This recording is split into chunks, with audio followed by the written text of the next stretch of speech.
Hey everyone, welcome back to Anime Octopus. Today, we're diving into part 2 of a fascinating what-if scenario. What if Naruko abandoned Konoha for Pandora? Before we begin, just a quick disclaimer, the content on this channel is purely for entertainment and discussion. I do not own any of the anime footage used, all rights and credit belong to their respective creators and copyright holders. Alright then, let's get started. Hold still so I can catch you, Brick shouted at Ninetoes, who darted away with surprising agility, avoiding Brick's swings. The two armored skags proved difficult opponents, their thick metal plating deflecting most of the group's attacks. How tough is that armor supposed to be? Mordecai asked, firing steadily. No idea, Roland replied from behind cover, but we need to break through if we're going to help Brick. Bloodwing, go!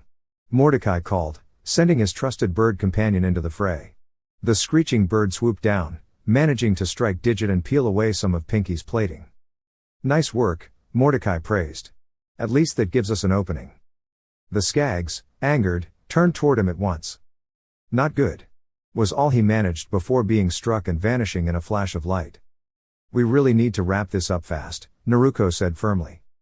Agreed, but how? Lilith asked, searching for options. Before they could decide, Roland was caught off guard and phased out as well.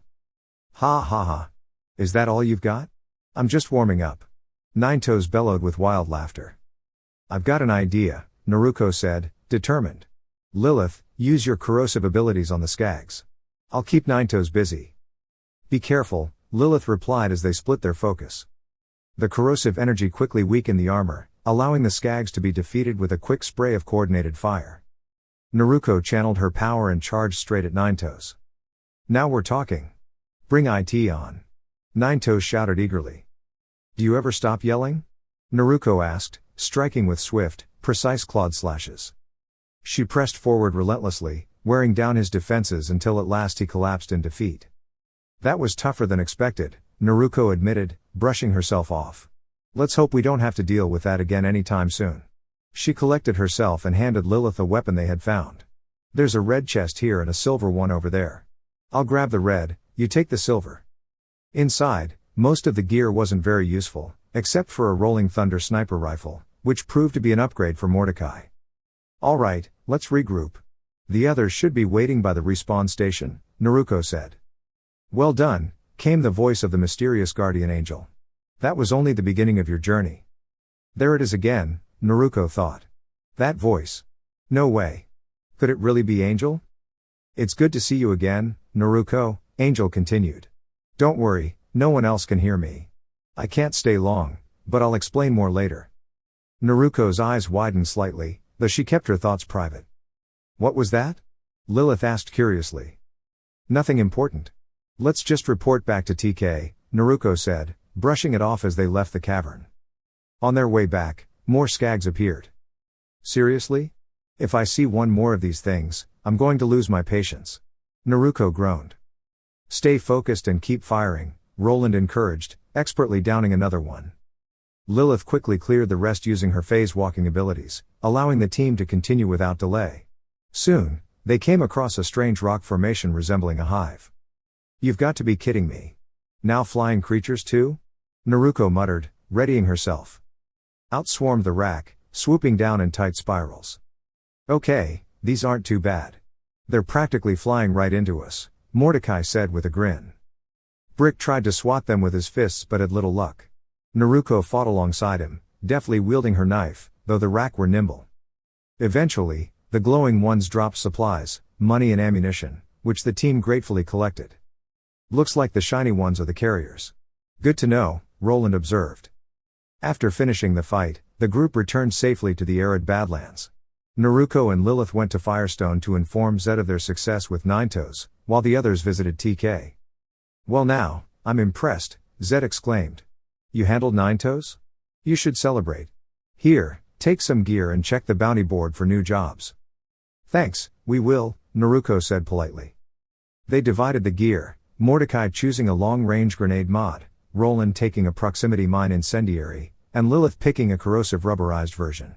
Naruko selected the healing-based mod, making her the emergency medic. Time to rest, Roland sighed. It's been a long day. You said it, Lilith agreed as they all headed back to their borrowed house in Firestone. Later that night, while the others slept, Lilith turned to Naruko. Okay, time to be honest. What's going on with you? Twice now you've spaced out when that guardian angel spoke. Naruko hesitated, then nodded. You might want to sit down, it's a long story. And so, she began to tell her tale. Flashback. Naruko was now 16 years old. On her planet, that was the age when young people decided the path they wanted to pursue in life. For Naruko, the choice was between becoming a soldier or an engineer. She had always possessed a remarkable talent for understanding technology, particularly the kind used by Hyperion, the corporation that owned and operated much of her world. I think I'll check out that big tour Hyperion is offering at their main base of operations here on the planet, Naruko said to herself with determination. The Hyperion Corporation was one of the most advanced and widely known manufacturers of the time. Their closest competitors were Dahl and Atlas. Hyperion worked hard to maintain a positive public image by showing people the impressive systems and processes behind their creations. Fortunately, the shuttle that transported visitors to the Hyperion command station was not far from Naruko's home. She boarded it eagerly and left the planet for her tour. The command station itself was an enormous structure, essentially a gigantic letter H floating in the sky. Its bold crimson color scheme always caught Naruko's eye, and she found it amusing since Atlas's private military group was known as the Crimson Lance. I wonder if the higher-ups have changed the color scheme yet. Probably not, Naruko murmured as she walked toward the front desk. Excuse me, I'm here for the tour you offer, she said, a little nervous but polite. Of course, the secretary replied with a warm smile. Just sign here, confirming that you agree to respect our confidentiality and not enter restricted areas. After Naruko signed, she was introduced to her guide. Hello there. My name is John, and I'll be your guide through Hyperion's base. May I ask your name? John asked, his blue-tinged hair and green eyes making him stand out. My name's Naruko. It's nice to meet you, she answered enthusiastically. The tour was fascinating. John showed her the building's many sections and the incredible machines that produced Hyperion's technology. This is our final stop, John explained. Now, just a little warning, this area contains experimental projects still in development. For example, this is our new U station. The concept is that, once a person's DNA is stored, the station could recreate a healthy version of them if something unfortunate happened. It's still highly experimental, but it represents an extraordinary leap in science. Wow! I never imagined something like that could be real, Naruko whispered in awe. That concludes our tour. Thank you for visiting, Naruko. I hope to see you again. You bet, John. She replied cheerfully. On her way back to the front desk, Naruko asked if Hyperion had any employment opportunities. To her delight, she learned that they were always looking for skilled individuals. She completed the required aptitude test, which focused on technical knowledge. For Naruko, it was surprisingly simple. Weeks passed, and Naruko began to wonder if her results were as strong as she hoped. Just as she was considering retaking the exam, a letter arrived. She had been accepted into Hyperion's workforce. It was a rare honor. Hyperion only recruited the very best. Yes. I actually made it. Naruko cheered before quickly calming herself, realizing her first day was only a week away. Hyperion was known for its punctuality. True to form, the next day Naruko received her uniform and full details about her assigned department. She had scored highest in weapons development, so that's where she would be placed. 1 week later. Naruko dressed in her deep red uniform and headed confidently into the building, only to run into her guide from before. Oh hey, Naruko. I heard you got hired, congratulations, John greeted warmly. Thanks. Which division are you in? She asked curiously. I usually spend time in weapons development. I enjoy seeing what our engineers create. Perfect. That's where I'll be working too. Then I'll likely see you around, John said before hurrying off. After checking in, Naruko entered the weapons department. The atmosphere was lively and creative. Engineers were encouraged to design freely, even testing their safe inventions themselves. All right, everyone, we've got someone new joining us today. Let's give her a warm welcome. A voice called out above the noise of the machinery. What's your name? Asked the commander in charge. My name is Naruko Uzumaki. It's an honor to meet you, she said with a polite bow. Excellent. I'm Chief Fielder, head of this division. If you ever have questions, my door is always open. Now then, let's get you started on your first design. Naruko blinked in surprise. Wait, my own design already? Fielder smiled. Yes. Every Hyperion developer creates a personal prototype. It's both a training exercise and a way to demonstrate creativity. Excited, Naruko sat at one of the design computers. For her project, she envisioned a unique sidearm, a pistol built with sleek, advanced technology, tailored for close-range use. She added a blade attachment, special tech enhancements, and even a corrosion effect for testing innovative systems. She named her creation the Shinobi in honor of its silent, graceful design. When the design was finalized, the machines brought it to life with remarkable efficiency. Watching the advanced assembly process left Naruko completely impressed. Here you are, Naruko. Your personal project, Fielder said, handing her the finished prototype. Thank you. May I try it out? She asked, carefully placing it into her storage deck. Of course. We're ahead of schedule, so you have some time for field testing. Remember, the better we stay on track with production, the more freedom we get to experiment. Flashback end. That's not the entire story, but I'm getting a little tired. I'll share more another time, Naruko said as she laid back on her borrowed bed. Alright, but you owe me the rest later, Lilith replied with a grin as she left the room, stepping lightly on her way out.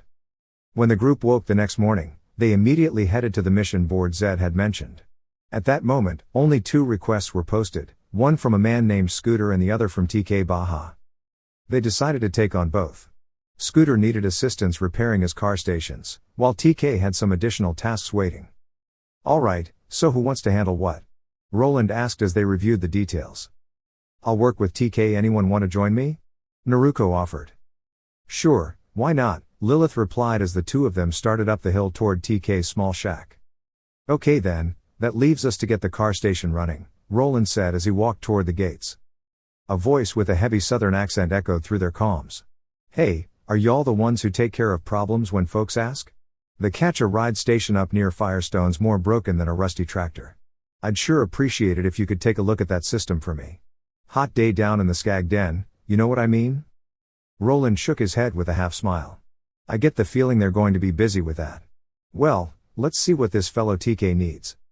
Naruko and Lilith approached the cheerful but eccentric man. Hey there, Vault Hunters. I've been waiting for you. Got a couple of jobs lined up if you're interested, TK said with a grin. Alright, what do you need? Naruko asked, activating her echo device to record the mission notes. Well, first off, I need you to head back into Skag Gully. There's a big skag there named Scar, you'll know him right away, he's the largest one in the area and stands out with an unusual stride. Last time I encountered him, he ran off with something important of mine. I'd be grateful if you could retrieve it. Also, while you're there, could you collect some seeds for me? They're called blade flowers, tall, red plants with upward pointing thorns. They grow in a gorge close to where you'll find Scar. Oh, and do keep an eye out for the more aggressive skags, they've got tough armor and glowing eyes, not easy to miss. TK explained quickly. Wonderful, more skags, Naruko said with playful sarcasm. Oh, don't complain. Let's get it done, Lilith replied, leading the way toward the gully. A short trek later, and a few skags along the path, they finally reached the entrance. Alright, here we are. Central hub of skag trouble. Let's get moving. Hey, is that an echo device over there? Naruko pointed out. Might be worth checking. Lilith picked it up, tapped the play button. Only to be greeted by static. Well, that was disappointing, she said, tossing it aside. They stepped out of the cave and had to decide whether to carefully circle around or just leap down into the area below. Naturally, they jumped. The landing was less than graceful, and skags immediately charged them. A group of spitters attacked from afar, spraying acidic blasts, while several melee skags rushed forward.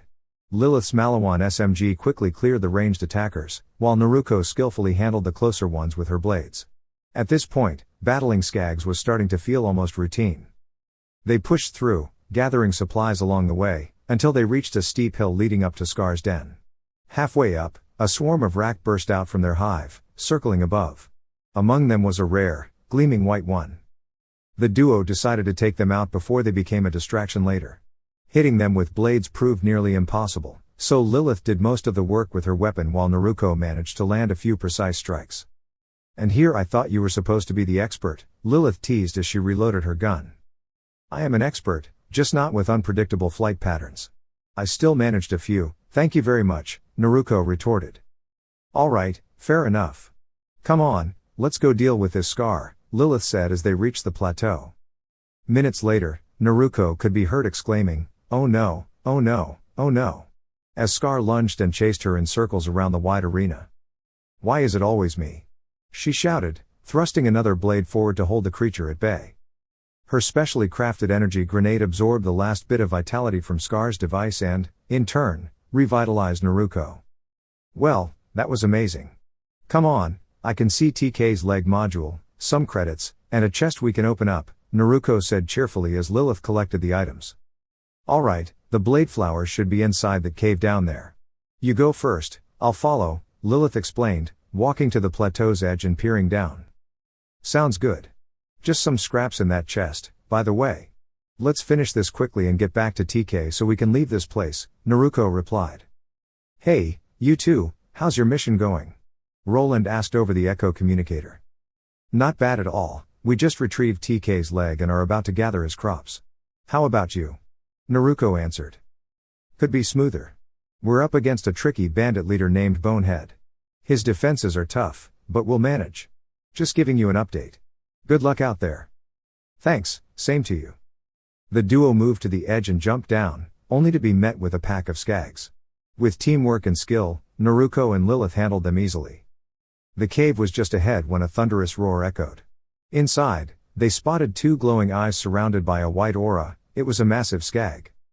Well, that's interesting. Looks like one of the special skags TK warned us about. Good thing I've got corrosive gear, Lilith said, drawing a sleek Malawan pistol. Yeah, I think I can charge my kunai with elemental energy. I forgot I could. Don't give me that look, Naruko said defensively. Before more words could be exchanged, the enormous skag lunged. Lilith fired rapidly while Naruko darted forward, sliding under the creature and striking with a charged blade that shimmered through its armor. But the beast pressed on toward Lilith. Oh no you don't, Lilith exclaimed as she activated her phase-walking ability, vanishing and reappearing beside Naruko. Together, they pressed the attack until the creature finally collapsed. Ha! Take that, you big mutt. Naruko grinned, stepping back proudly. About time it went down. Think there are more inside? Lilith asked. No idea. Only one way to know, let's head in, Naruko replied.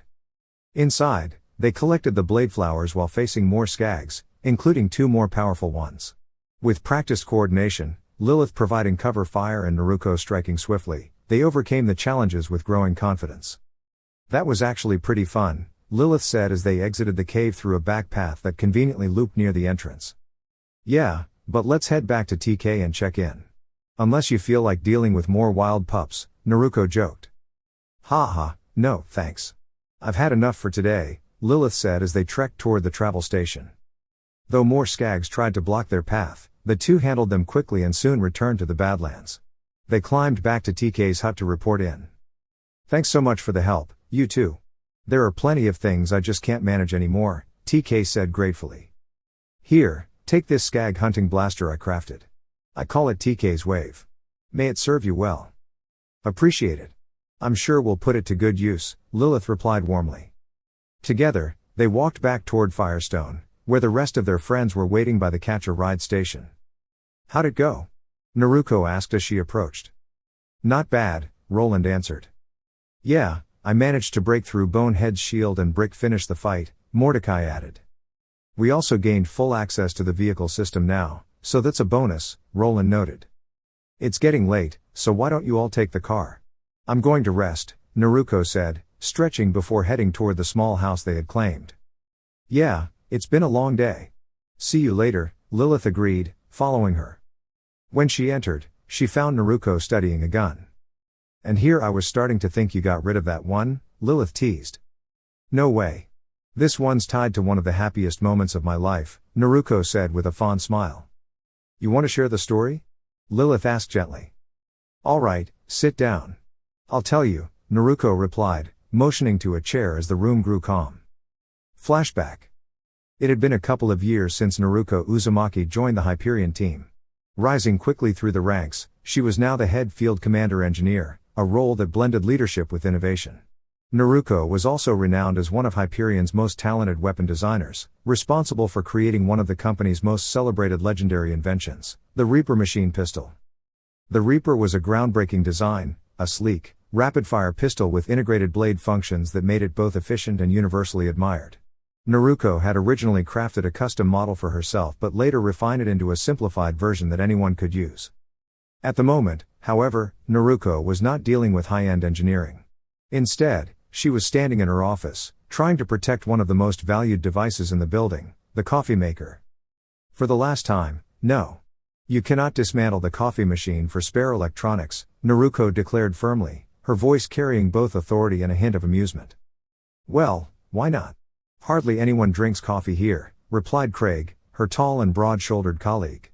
Known for his unconventional methods, Craig was often unpredictable, but his strange experiments consistently led to remarkable results. He was, in fact, the mind behind the legendary shotgun, the Butcher. Craig, everyone uses that machine. You're the only one cut off from it after your. Let's call it your episode. You remember, the one that sent nearly half the staff home for a week to rest. Naruko's tone shifted into what she fondly referred to as her commander's voice. Craig grinned sheepishly. Yeah, I remember. So, can I take it apart? Naruko sighed, already suspecting she would lose this battle. I have the feeling you won't give up until I say yes. Fine. But I'll order a new one tomorrow. Perfect. You won't regret this, boss. Craig beamed as he ducked through the doorway on his way out. Shaking her head, Naruko muttered, with how often he visits, maybe I should have this doorway rebuilt taller. She turned her attention back to the blueprints on her desk, scribbling down adjustments. Too much damage output for such a slow firing rate. Better balance the design, either increase the rate or lower the impact. She jotted down her notes and forwarded them to the engineering team. Just as she leaned back to relax, her monitor chimed 4 times, an urgent signal. The president of Hyperion himself, Mr. Tacitor, appeared on screen with his second-in-command, John, at his side. Field Leader Uzumaki, Tacitor said, intentionally mispronouncing her surname as he often did. Yes, sir, Naruko responded with a crisp salute. I need you to send one of your team members to me immediately. Craig Michaels. He won't be returning here, he's being reassigned, not dismissed. Yes, sir. I'll send him right away. Good. I'll be waiting. The transmission ended. Naruko exhaled. I swear he mispronounces my name on purpose, just to see if I'll correct him. Pressing the intercom, she called, Craig, I need you in my office now. A few minutes later, Craig walked in, covered in soot as usual. You wanted to see me, boss? First of all. Actually, never mind. I don't even want to ask. Mr. Tacitor has requested you. You're being transferred. Craig blinked. Did I do something wrong? No, nothing like that. Just don't keep him waiting. It's been great having you here, Craig. Thanks, boss. I'll see you around. He left, this time forgetting to duck, hitting his head on the doorframe.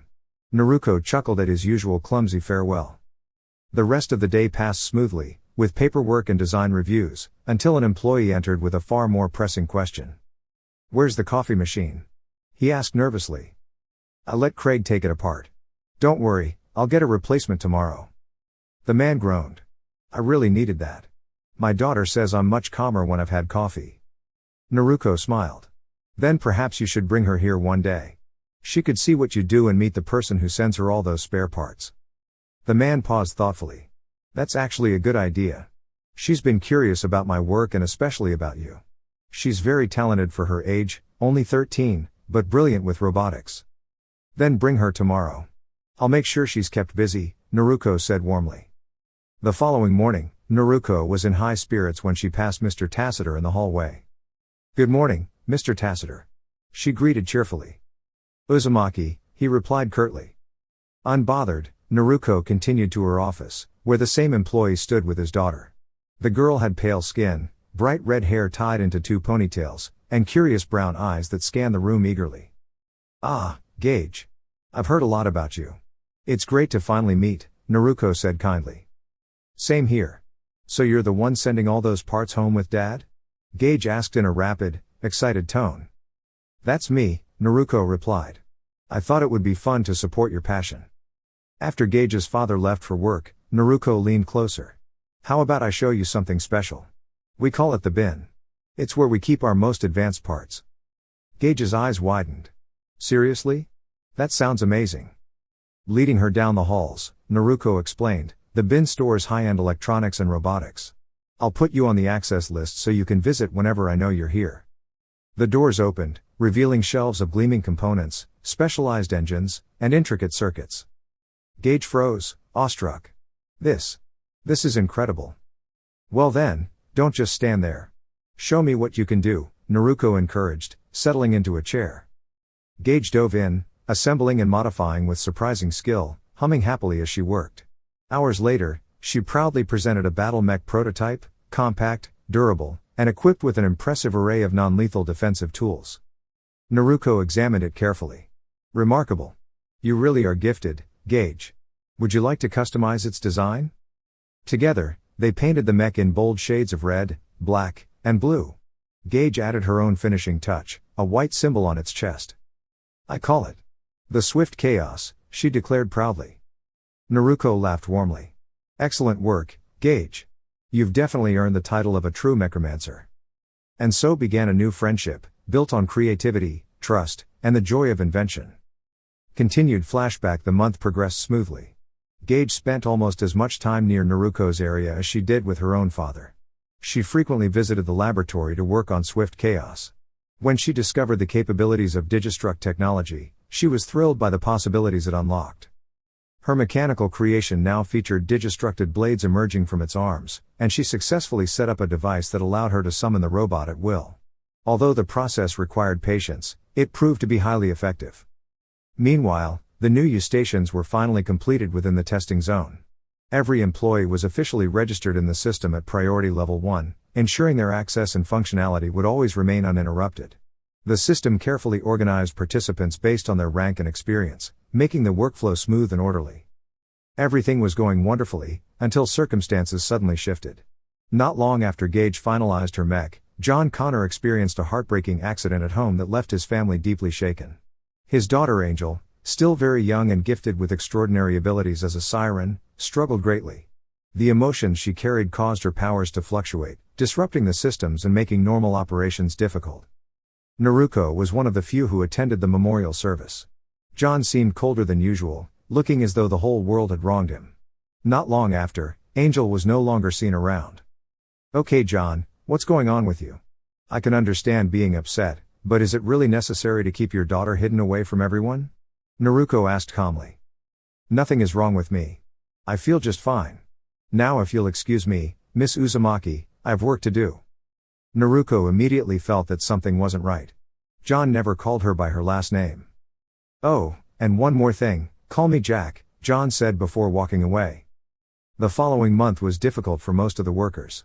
Jack revealed a rare mineral called iridium, a glowing purple crystal that produced its own natural energy. Alongside it came a byproduct known as slag. Though dangerous in raw form, Jack and Mr. Tacitor were determined to find new uses for it. Well, things are starting to get messy, aren't they? Naruko said to her friend. They sure are, and honestly, I don't want to stay involved, he replied while sipping his coffee. So, what do? We can't just walk away from this place, Naruko pointed out. True. But we'll figure something out.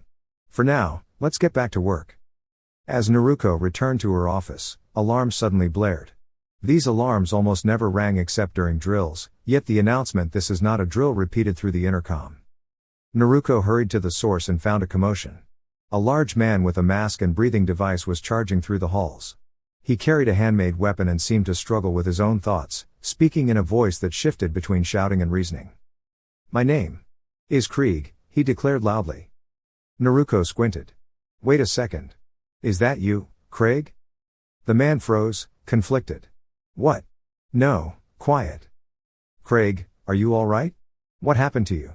Naruko asked with concern. Experiments. Slag. Not myself, Krieg muttered, as though fighting with his own mind.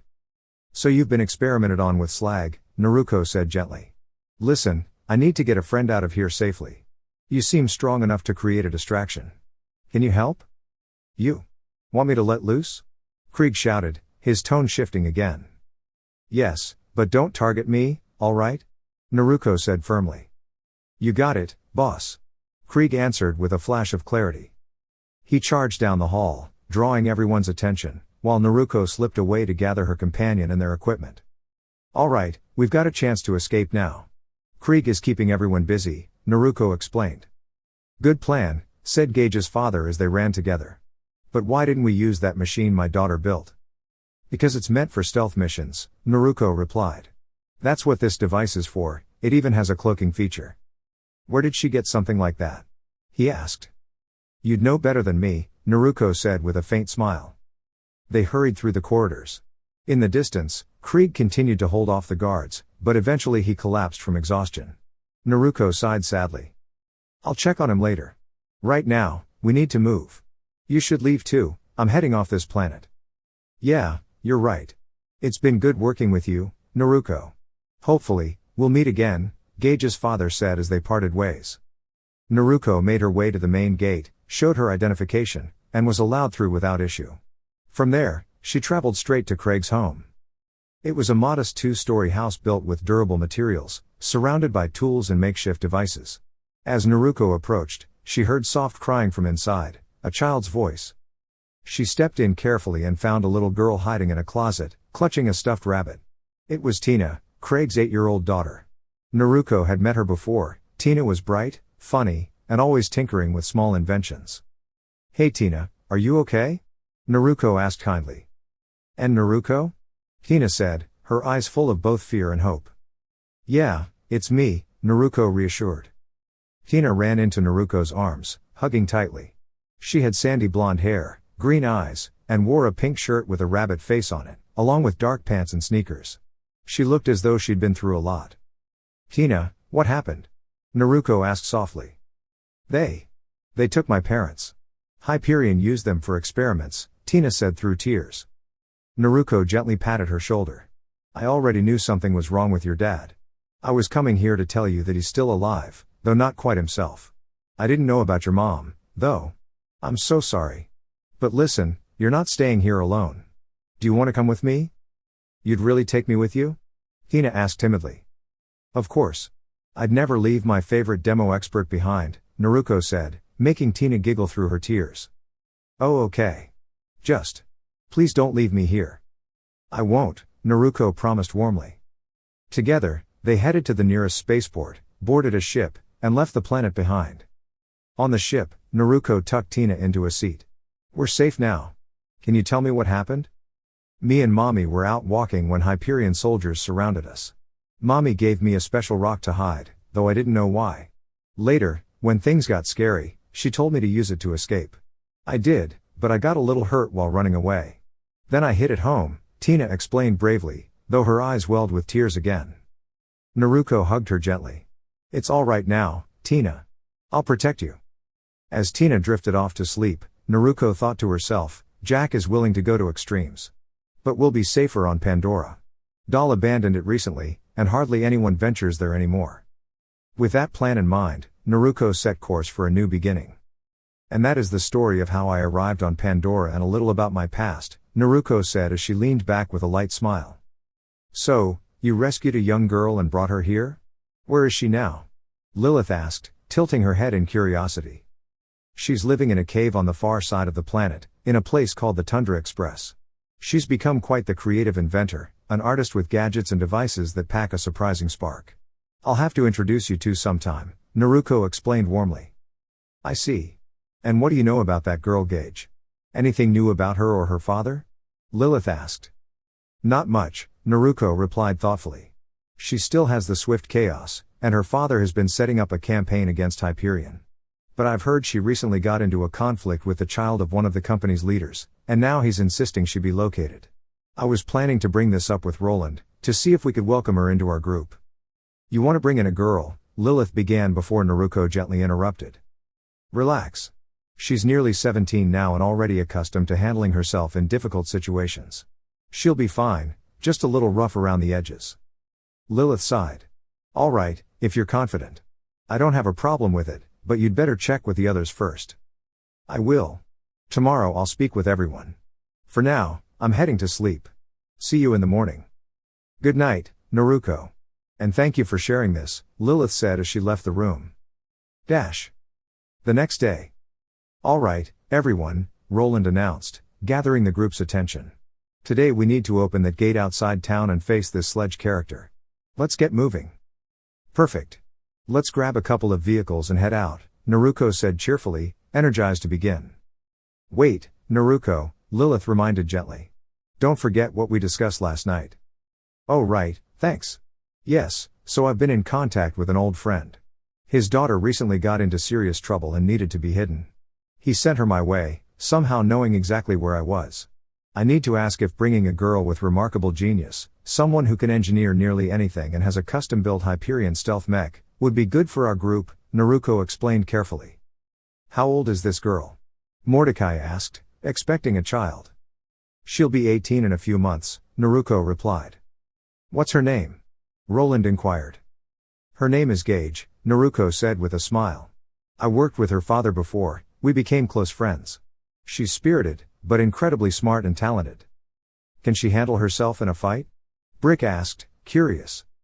She's not one for close combat, Naruko admitted, but she's perfectly capable with her inventions and can defend herself when necessary. Alright, Roland decided. She may join us, as long as she agrees to share in the vault rewards. Perfect. I'll send her father our coordinates. She should arrive soon, Naruko said as she stepped aside. Since the vehicles only hold 2 passengers, I'll stay here to greet her while you all head out. Alright, if that's what you want, Roland agreed. Naruko returned inside and pulled out a small communicator with the Hyperion logo. Activating it, she reached Gage's father. Hello again, Naruko. It's been some time, he greeted warmly. It has, Naruko replied. My companions have agreed. We can welcome Gage and keep her safe from Hyperion's reach. Thank you, he said with relief. I can never repay you for protecting my daughter. You don't need to, Naruko assured him kindly. The transmission ended. Naruko stretched and smiled, already knowing Gage was on her way. She should be here in about 3 minutes, Naruko said to herself as she walked beyond the town to wait. A short while later.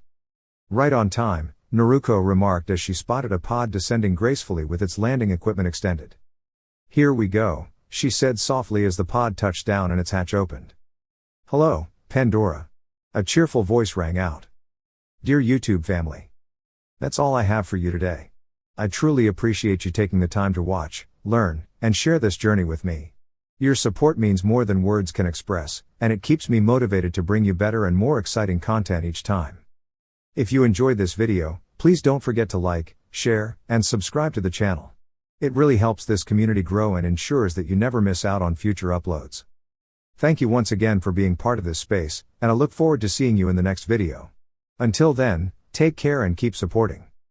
With gratitude. Anime Octopus.